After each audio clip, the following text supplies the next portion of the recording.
Yo, yo, yo, welcome back. So I know that I normally post on Mondays, but the reason I am posting on a Tuesday today is because after the 4th of July, we had two beautiful little stray pups come up to our home. I'm guessing afraid of the fireworks.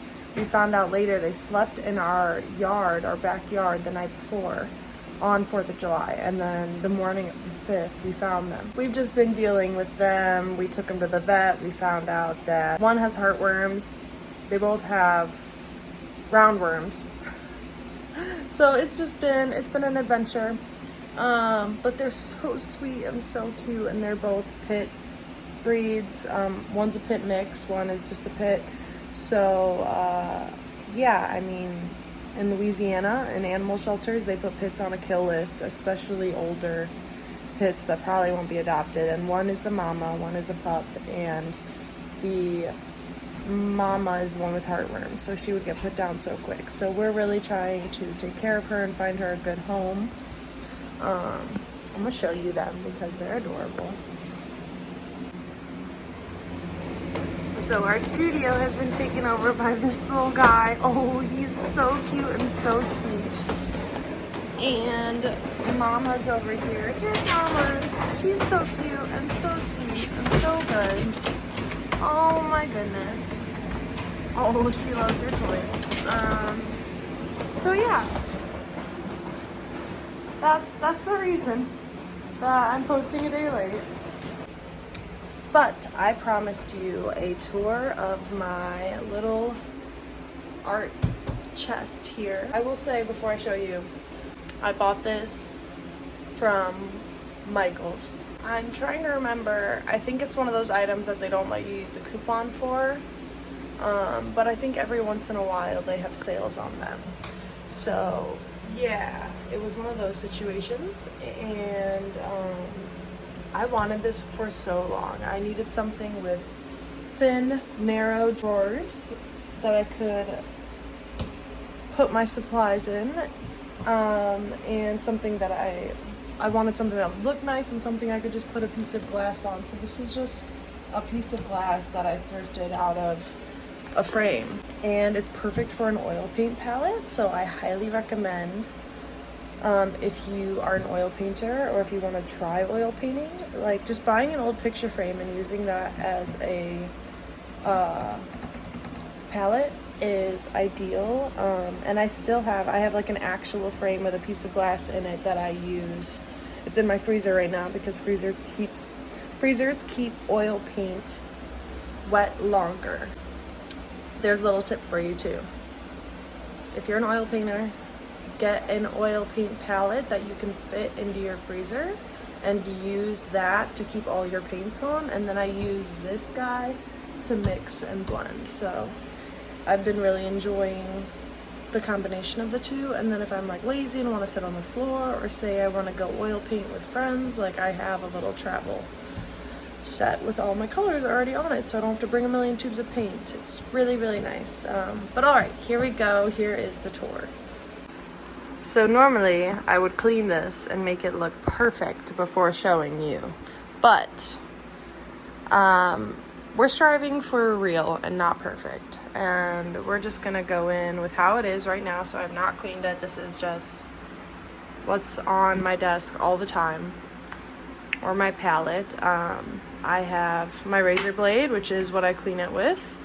This is lid to my jar. This is a little guy that I put paint in, like dried oil paint. So I'll scrape it off and just put it in there. And then every once in a while, we just dump it when needed.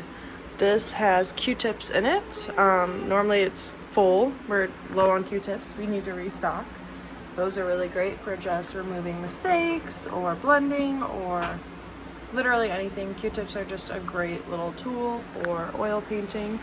And then we have a few plants up here, my little disco ball, my whiteboard, and then this is my jar that I use for thinner. So I clean my brushes with it, and I use a little bit mixed in while I'm painting. You know, just a little card from my sister that she gave me a long time ago. And here is the first drawer. So this is, I literally haven't even organized this in a while, but this is all my warm oil paints.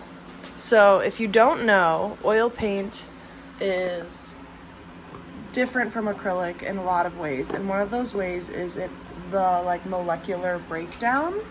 I am not a scientist, obviously, I'm an artist, but warm oil paints, the molecules literally move forward. Cool oil paints, the molecules literally move away. So they move in a circle, and it's either towards you or away from you. So, and when I say warm, I don't mean yellow, orange, red, because we have all these colors too. So there are warm blues, there are warm greens, there are warm purples, and it's all about how the molecules move, and that literally affects how the paint looks on the canvas. So warm paints will literally move forward and bring things forward, and cool paints will bring things back. So I use warm for all my stuff in the foreground, meaning like my main subject matter. If I'm doing a portrait with a abstract background will be in cools, portrait will be in warms for the most part. I might do like the edges around the face in cool, or like a shoulder or a leg that's further into the distance, put some cools in it. Sorry, you hear the pups. That's the reality of the situation right now. It's just working with what we got. Here are my cools. They, like I said, are not very organized.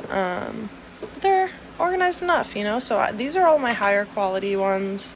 I definitely tend to have more warm paints, but you need both, and this is definitely more than enough for me to get any color I really need. And then I have some lower quality and just like really old paints back here that I use less often. I do like this one a lot. It's like a Payne's Gray. Winsor & Newton is not my preference, but I've gotten them for free or really cheap, so you know, I have them and will use them here and there. I use this one actually quite a bit. That's water mixable too. That's a whole other thing that we're not going to get into today, but I did start with water mixable and shifted to like classic artists oil paints. And next here we have mark making. So I've taken out a lot of my markers because I tend to use them a lot, so I have a couple of them there as well of my favorite markers. But here we have just some markers, chalk pastels. These are oil pastels in my little basil pesto cup. Acrylic and oil markers. This is actually gouache. Winsor & Newton gouaches when I was into gouaches for like 5 seconds. Also some cheap gouaches. More oil pastels, more chalk pastels. So just lots of little mark making things. I have more around the studio. I used to have everything in here, but just with like taking things on the go and using things often, they kind of get moved around sometimes. Okay, this is my lower end acrylics and ink drawer. This is also a little watercolor travel set, and we have some empty markers to make acrylic paint markers. I actually do have quite the collection of like high flows. They're just not in here because again, I use them all the time, and I like being able to see them and just like access them without having to like pull one out of a drawer at a time. But yeah, a lot of this has been given to me, or I bought it a really long time ago and didn't use it all.